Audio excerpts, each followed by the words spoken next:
Hi, I'm a Homo sapiens. How old are you? I assume same as you. I turned 40 last July. Me too. How long do you want to live? Until I'm 120 years old with my body, mind and intelligence intact. And how long realistically do you think you'll live?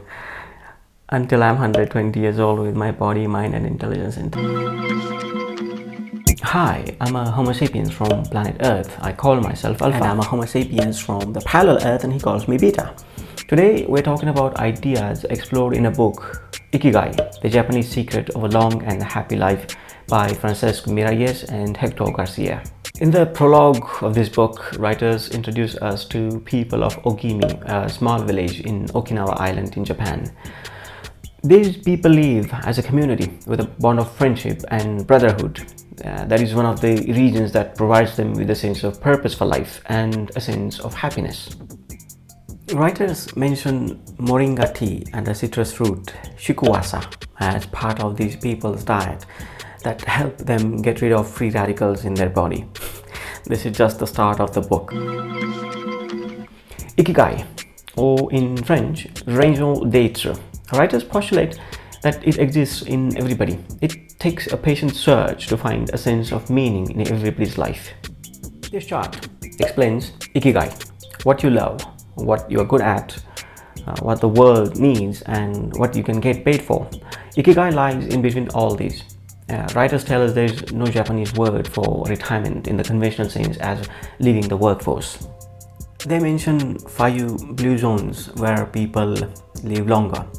The reason for that longevity is diet, exercise and close-knit community. But having an Ikigai is more important. These 5 zones are Okinawa in Japan, Sardinia in Italy, Loma Linda in California, the Nicoya Peninsula in Costa Rica and Ikaria in Greece.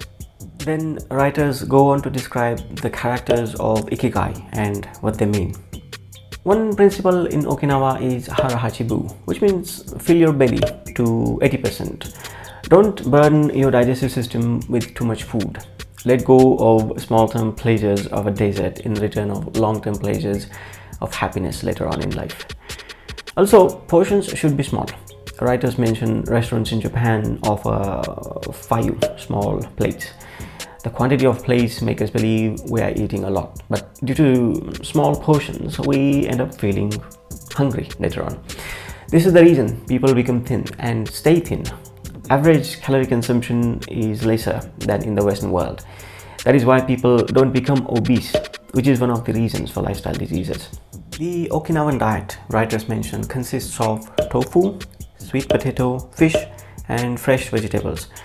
One more reason is moai, a close-knit group that helps each other forming long-lasting bonds. What do you think about this? I follow healthy diet. But what about the community part? You don't like being associated with people. You are a self-proclaimed loner.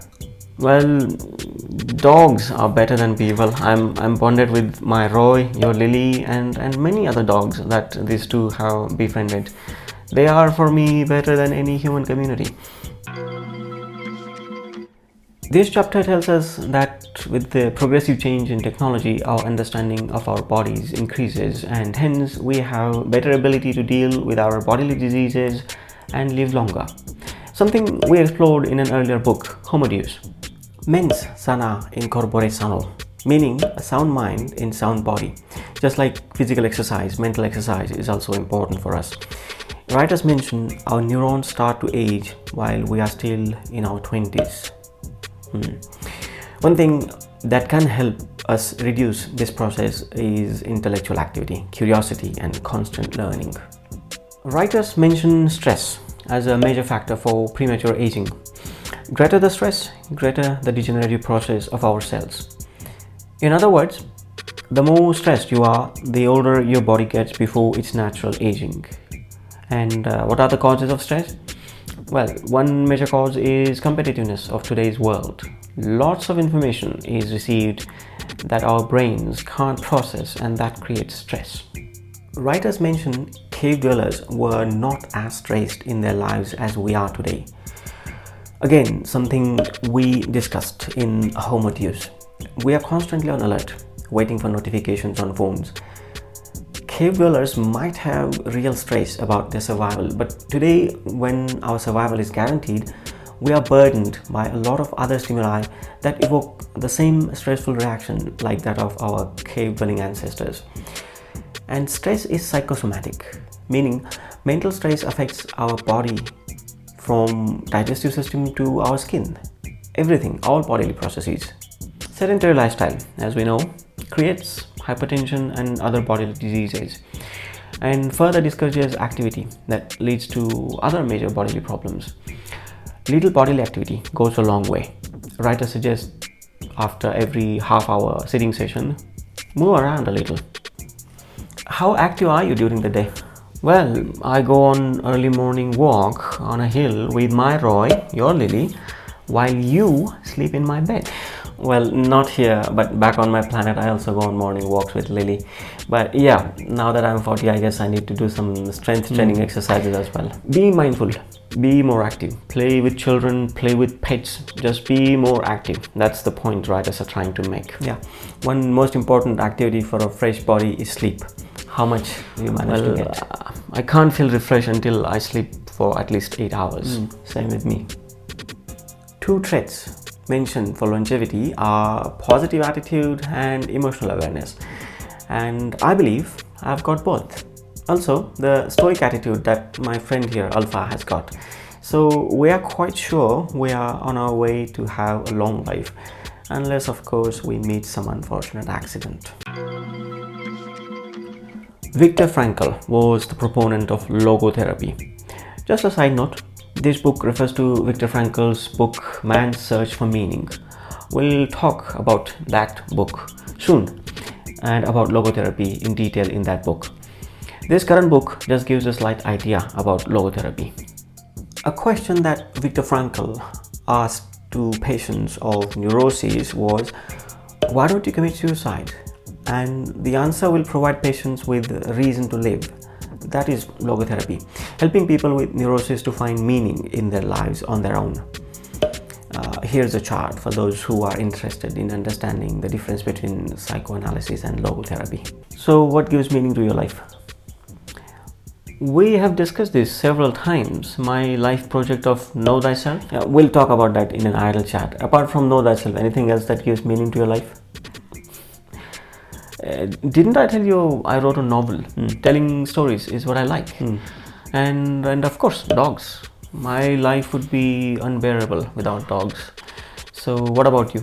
What do you think will give meaning to your life? Well, being with the female Homo sapiens. Come on, be serious. I am serious. I have been telling you that from day one. I like female Homo sapiens, but just because I have been saying that with a smile on my face, you think I'm joking. If I intend to live 100 till 100 or whatever, I want someone to be with me till end. I don't want to be like you, alone. I can't believe you are so shallow that you actually buy that narrative of eternal love from nonsensical films and novels. No. Love is not a narrative that I have bought from anywhere. It's my inner need. I have a clear idea of what love is and what I want from a female Homo sapiens. And what is love? Meaningful togetherness. Growing up together with mutual admiration and respect that is born out of genuine understanding of each other. Very, very cliched. Anyway, you couldn't find anyone like that until now? Well, until now I was too immature to understand love or feel it for myself or seek for myself or even be capable of it. Over the last few years, I believe I have become mature enough in my understanding, and today I believe I am capable of loving someone. This chapter refers to Hungarian psychologist Mihaly Csikszentmihalyi's book Flow, the psychology of optimal experience. We'll pick up this book as well later on for detailed understanding of this idea of flow. For now, writers mention how Csikszentmihalyi describes the experience of flow. Quote, the state in which people are so involved in an activity that nothing else seems to matter. The experience itself is so enjoyable that people will do it even at great cost for the sheer sake of doing it, unquote. Writers mention 7 ways to achieve this flow, and here they are. First strategy, choose a task that is hard enough to invest yourself in, but not too hard that it is beyond your capability and hence would induce anxiety, but not too easy also that you will feel bored doing it. Second strategy, have a clear objective and clearly defined process as to how to complete that task. Get down on it. Do it without any distraction. That is one of the ways to engage in flow. Vague objectives will lead to confusion and loss of time and energy.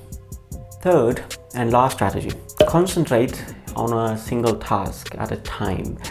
In a world of distractions, this is very important. Multitasking is a bad idea to achieve flow. Multitasking, in fact, kills the flow. This chapter just has few interviews of people who have lived longer than average. And what is their advice to live long? Well, nothing new that we already didn't know. Good diet, regular exercise, be active physically and mentally, connect with people, have a close-knit group of friends, be optimistic, and do not stress yourself. Be always busy, do something. Tofu, fish, sweet potato, rice, green tea, less salt and rarely eat sugar. Also, low calorie intake. This is Okinawa diet.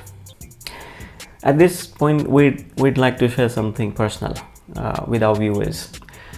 We both love food. We overindulge ourselves. And even before reading this book, we knew overeating is not a healthy habit. This book reminded us of Hara-Hachibu principle, meaning eating only 80% of your complete hunger and remaining a little hungry. That reminded us of another story, perhaps apocryphal, as old stories usually are. A very wise poet in the 17th century named Tukaram was once approached by a lady with a young son. "Oh wise one, please counsel my son, for he eats a lot of jaggery." Tukaram hears her appeal and requests her to come back after a week. Lady leaves with her son. They come back, the lady and son. They come back after a week. And Tukaram says, "Young boy, don't eat too much jaggery. It's not good for your health." The lady is furious. If that's all you had to say, you could have said that last week. Why you made us wait for an entire week? To which Tukaram says, "Lady, until last week I myself ate a lot of jaggery. Over last week I reduced my own consumption first." So along that line, we had a script for this video ready 2 weeks ago. But we took 2 weeks off to apply principle of Hara-Hachibu in our lives first. 2 weeks. Because we are obviously not as wise as Tukaram. Yes, we are not. This chapter mentions varieties of Eastern exercise methods and how to do them with diagrams.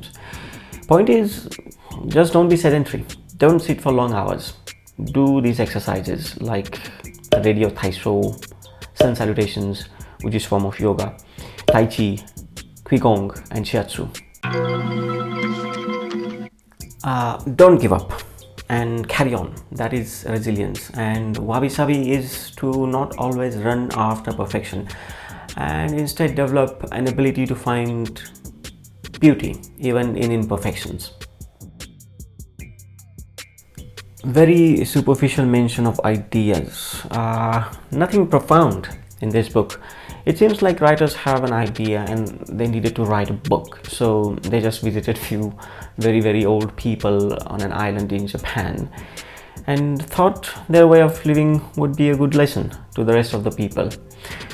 Writers gave too much importance to Okinawans' habits and diets and ways of living their lives. Yes, they live healthy lives, but I don't necessarily think those could be the only factors for longevity. Yes, the book is very light read to the point that it seems very shallow. Most of the ideas are just superficially talked about, highly referential of other writers or books like Viktor Frankl and his book Man's Search for Meaning, and Mihaly Csikszentmihalyi's book Flow, the Psychology of Optimal Experience. Both books we'll talk about later. Most ideas expressed in this book are just common sense, but as cliche as it may sound, common sense is not all that common these days. Hence, for the folks who are completely clueless about their lives, this book is a good reminder to get back to basics. We are glad that this book exists, but it adds nothing new to our understanding. That's all for now. Bye. Your favorite fruit? Mango.